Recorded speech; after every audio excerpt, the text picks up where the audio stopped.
All right, what is up, Utah fans? This is Joseph back with the Utah Utes Football Digest, and a lot to go over. So Ludwig is out, Bajakian is in. I think I'm saying that right, Bajakian, something like that, something about like that.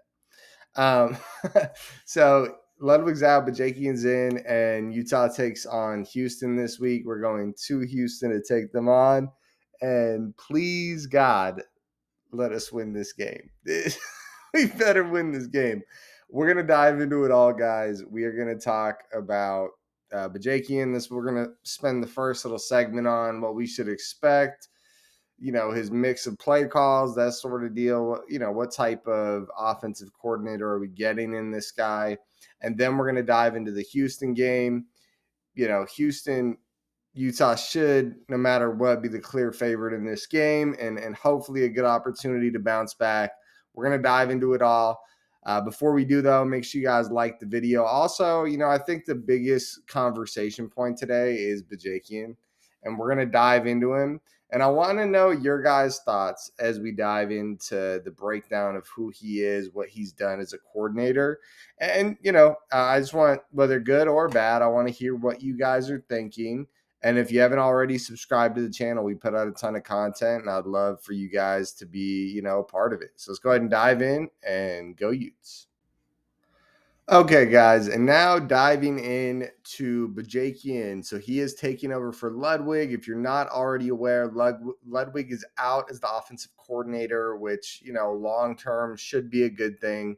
And Bajakian is in as the offensive coordinator. So Bajakian was kind of like he was like offensive quality control, something like that, quarterback coach type of deal. He spent a lot of time on the sidelines with the quarterbacks.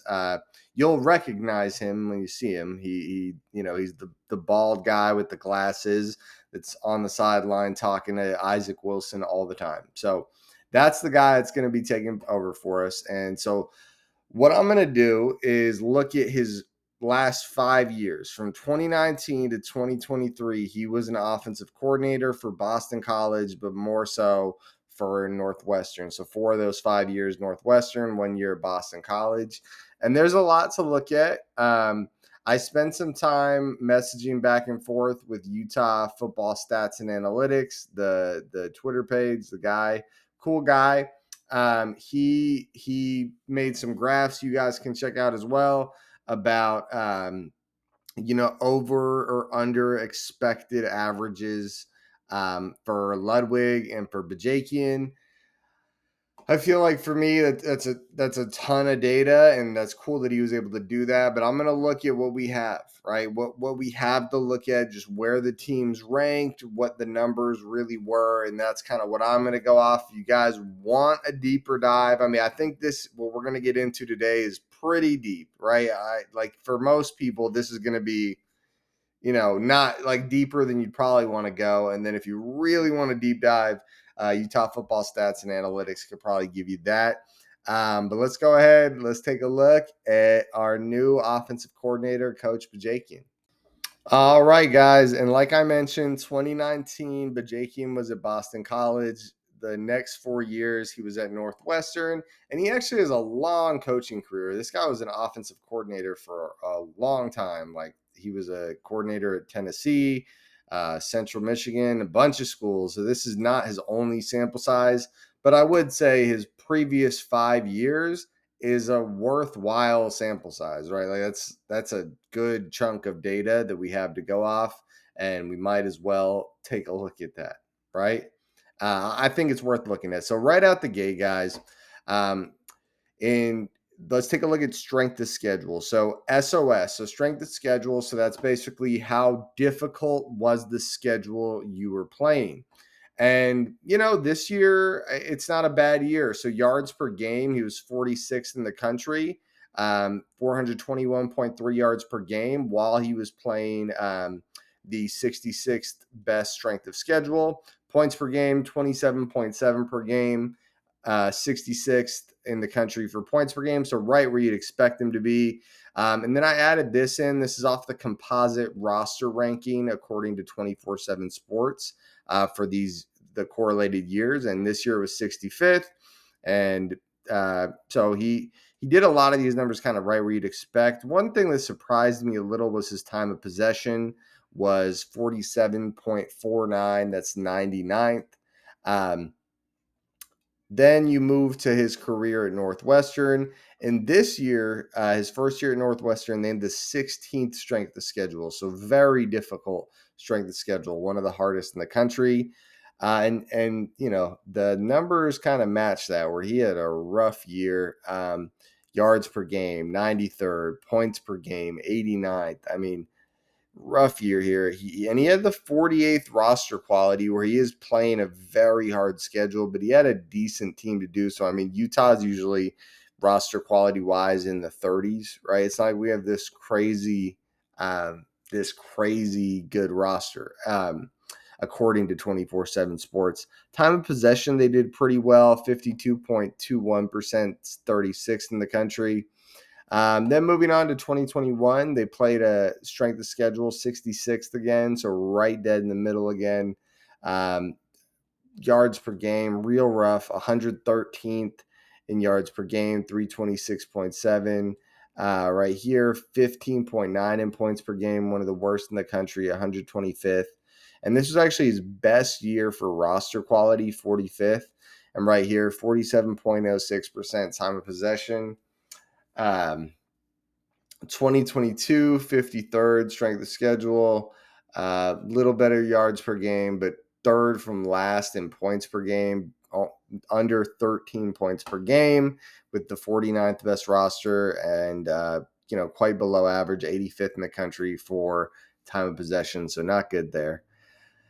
And then 2023 Northwestern, 56th strength of schedule, yards per game, 303.3, really bad, 118th, 22 points per game, 97th in the country, roster quality, 52nd. The reason I'm showing roster quality is the same reason I'm showing strength of schedule. Is kind of like, what would you expect someone to do with the roster they had? And then you look at time possession, 108th. So I'm going to give it to you guys straight.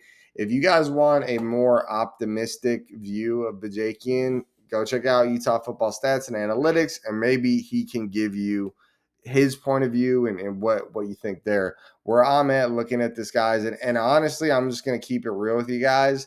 I kept adding more columns here. If you guys notice, it's we went strength of schedule, yards per game, points per game, roster, time of possession. I really tried to give this guy the benefit of the doubt and dig in to figure out where, like, give him some bright side, some upside here. And I'm not going to lie to you. I'm not super optimistic about this guy. You look at these numbers, it's all pretty bad. Now, to be fair, Northwestern is playing in a very tough conference, but that strength of schedule accounts for stuff like that. So it's tough for me to really get too excited about this guy. This is kind of where I'm at. I'm guessing that he's going to be the guy for the rest of the year, and maybe we'll look at the end of the year to fill his spot with somebody else. That's all I can take from this. I can't imagine that he is the long-term plan moving forward when I look at these numbers. I don't think he was brought in to be our next offensive coordinator. That's not what I see. I think we brought him in as a guy that has a ton of experience and could be a really good sideline asset to help Ludwig out. I I want to hear what you guys think. Seriously, I'm not trying to be negative. I'm really not, because that's not where I'm at. I look at these numbers and I don't think he's the guy. I mean, you look at this resume. I can't imagine this is the best resume that Utah can get. Right? I look at this and I think there's a stopgap guy. We had to get rid of our OC in the middle of the season. We're just kind of putting this guy in his place because he has a ton of experience. So hopefully he doesn't screw anything up too much. And at the end of the season, we'll be, really looking for a culture guy that can be our offensive coordinator. So that's kind of what I view there. I do really want to hear what you guys think, but that is my view on Bajakian headed into this Houston game. And now let's go ahead and dive in and talk about the Houston game. Okay, guys, and we will start by looking at the PFF grades. So, right out the gate here, we are looking at the Houston offense. As usual, we have it all sorted by total number of snaps. And I think we should have some high confidence here with our defense against this offense, right? You look at all their guys with tons of snaps. I mean, everyone in the top 10, the highest graded guy is a 63.1, and there's a lot of low 60s in here, mid 50s, high 50s. So I think that's a really good sign for us. And even if you get in the top 15 in total snaps for them, there's a lot of guys that don't look good. I mean, quite a ways down, you still have guys looking quite rough for this team. Quarterback play has been rough. I really like PFF grade wise our offense or our defense versus this offense. Is what it is. I think it's a good sign for us.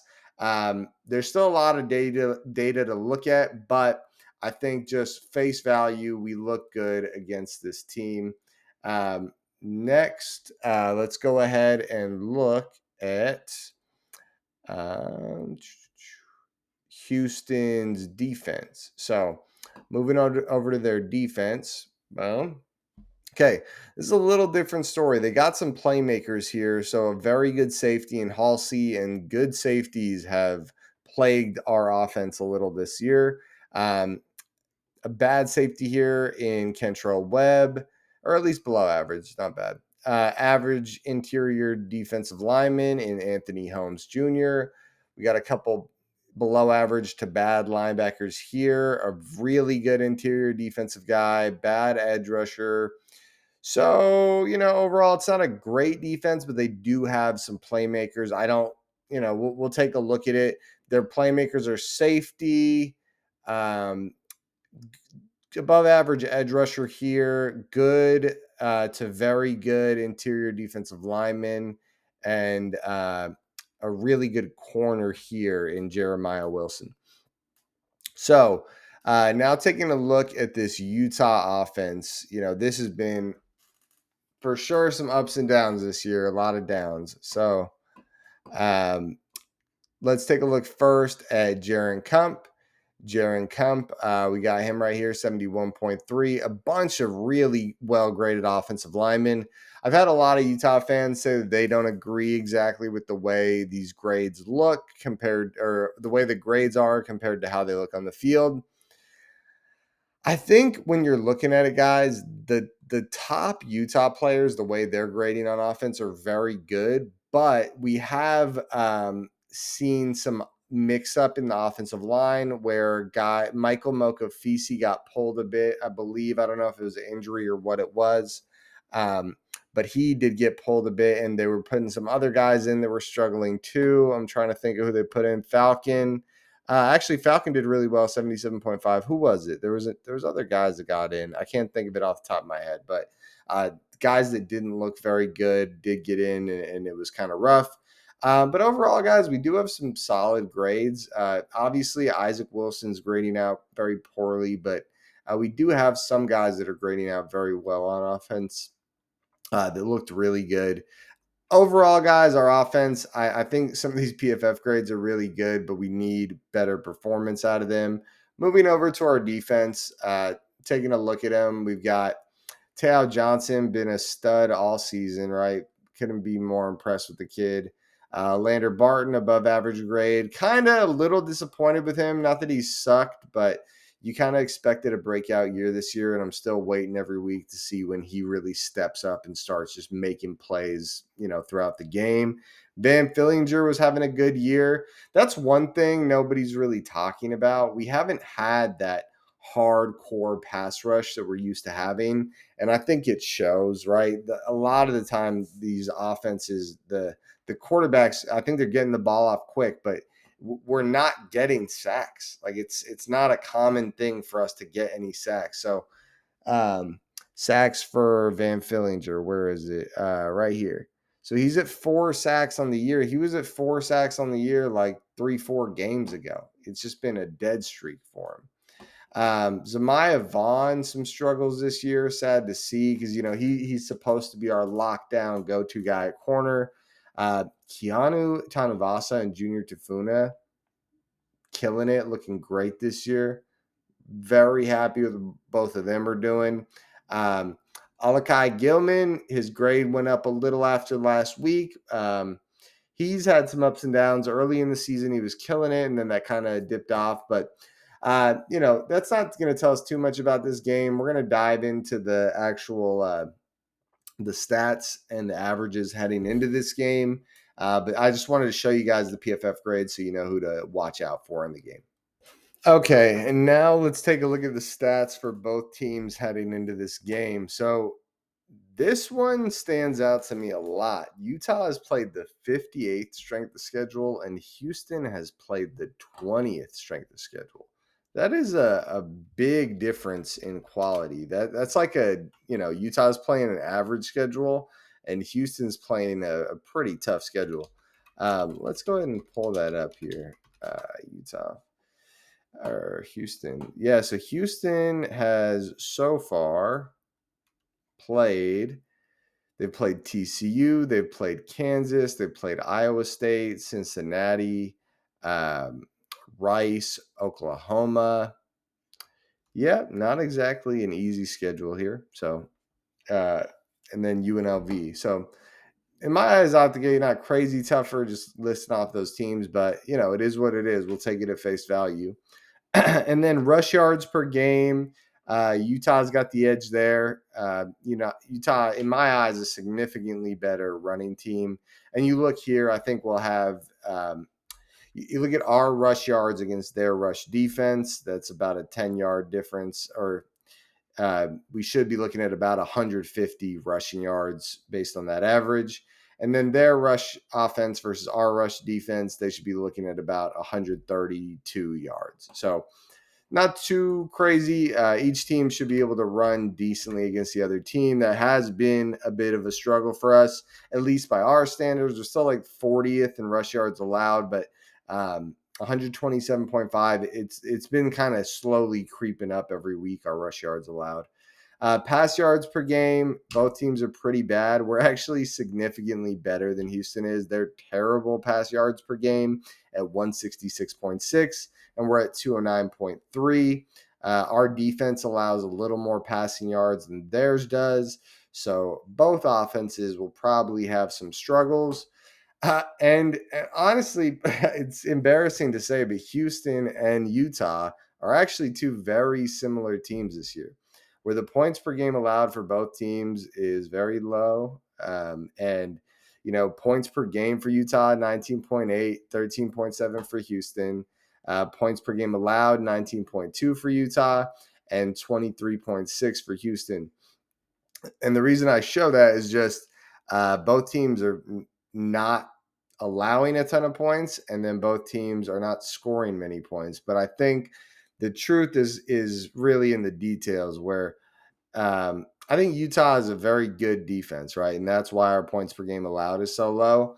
But also, it'd probably be a little higher if our offense was doing better. And it's kind of like with Houston too. It's their offense isn't scoring enough points to make opposing offenses take shots and take risks to put up points, where they just like against TCU, a lot of that game was them just trying to find a way to keep good field position, good time of possession. Once they realize your offense has no ability to do anything, um, it just they let off the gas a lot, right? They're not pressing you as much to try to make something happen. So, rough look for both teams. These are two teams that are very, Houston's underperforming. Utah is extremely underperforming.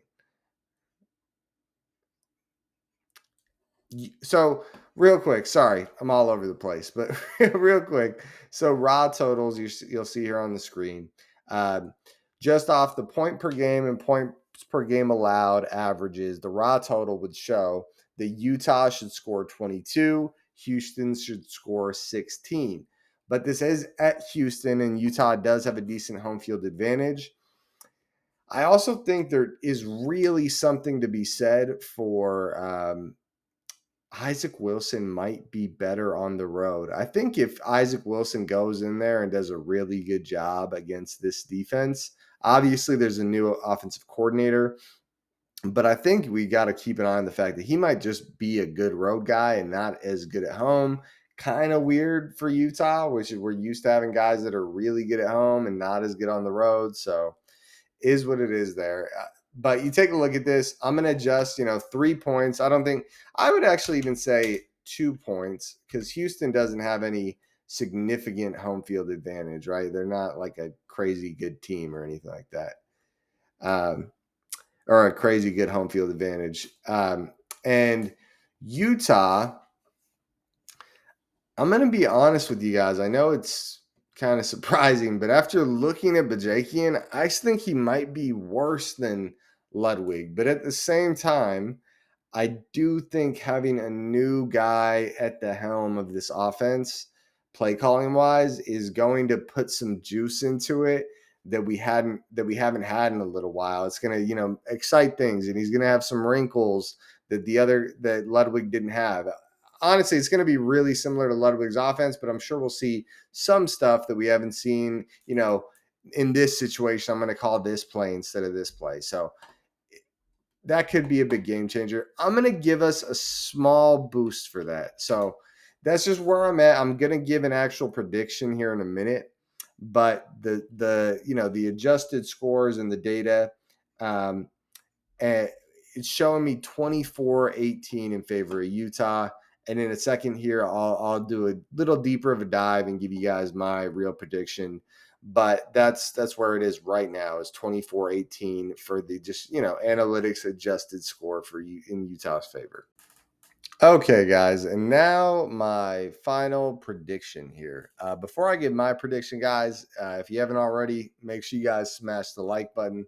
That'll help get the video out to more Utah fans. And I do want you guys to comment down below. What do you got? What are your predictions, right? What are your score predictions? But also, what do you guys think about Bajakian? Where do you think? What do you think he brings to this team? Because, like I said, the data doesn't look great, but I do think there's something to be said for a new jolt of life. Like the team, I think, had lost some confidence in Ludwig. So is what it is there.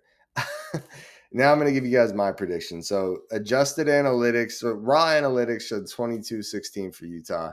Adjusted analytics are going to show, what was it? 24-18 for Utah. One thing I do want to look at real quick, Donovan Smith, Houston. I want to look at Donovan Smith's QBRs. All right. So his QBRs actually aren't that bad against Kansas, 57.2, which is bad, or not good, but it's not awful either. His QBRs are significantly better than what Isaac Wilson has showed, and he had one really awful one against UNLV in a 3.7 and another bad one against Cincinnati. So, man, I am having a tough time. I think just moving forward in my mind, guys, even a game like Houston is not a cakewalk for us this year. It's just the truth is our offense has been so bad. It's inexplicable how bad this offense has been. Like those numbers I gave you guys, the points per game, like we're at the like one of the worst teams in the country for points per game. It is rough. All right, but I don't want to be super negative. So here's where I am, and here's where I think this game's going to go. I think we are going to go out there. We're going to have some new wrinkles. We're going to get a few extra explosives. I think it'll get us 3 or 4 more 10, 20-yard plays in this game than we saw last time. And I think I think the biggest wild card is Isaac Wilson. Was he really sad Ludwig was gone, or was he kind of bluffing? Is Bajakian? They're always talking on the sidelines like, is Bajakian his guy? And maybe they communicate better and they can figure some stuff out. Will Bajakian be able to better utilize Isaac Wilson? As much as the numbers look bad at Northwestern while Bajakian was there, he didn't have good quarterbacks, right? Now he has at least a high potential guy in Isaac Wilson. Was I saying Zach Wilson a second ago? Maybe. So I think that's a huge wrinkle. Northwestern plays rough, tough football. They like to, run a smash mouth style offense. That should be complementary to the pieces we have on offense. Ah, man, this is a tough one to figure out. But I'm actually going to go ahead and say, man, this is probably the toughest prediction for me in a long time because one, I just looked at Donovan Smith. His QBRs are actually pretty decent, and our defense is very good. But this is an away game. I think there's the wild card factor. We only have really a 5-game sample size with Isaac Wilson, and he does seem to do well on the road. This is where I'm going to go. I'm going to go really close to the adjusted analytics, but not quite that. I'm going to go 24-21 for Utah. I think we put up enough points to win this game, but I do think this offense will put up some points on us, and Donovan Smith will have a decent day. Should be a good game, guys. I mean, I think we come away with the win. I see a world where we light them up and things go really in our favor, especially with this new jolt of energy into our offense with the new offensive coordinator. But I also see a world where those numbers and stats from Northwestern carry over for Bajakian, and this offense could potentially look worse. I know that sounds wild, and that's obviously not what I want, but the numbers weren't good. So that's kind of where my mind is. Again, I do want to hear what you guys are thinking, and I want to know what your thoughts are. Hopefully, I gave you guys a lot of detail that you can use for your conversations this week about the game. Subscribe to the channel if you guys haven't already, and just any thoughts you have on the game, on the coordinator. I want to hear them. I want to hear. I read a lot of the comments. I'm so busy with this move I just had, and living life that it's been tough. And just being real about it. This season hasn't started the way we wanted it to. And sometimes even me, it's tough to always be hyped up to make videos when I'm doing 24-21 predictions against Houston, right? With an offensive coordinator whose numbers look really bad. So that's kind of where we are right now, guys. That's the situation. I want to hear it. I am out of here, guys. Subscribe to the channel if you haven't already, and go Utes.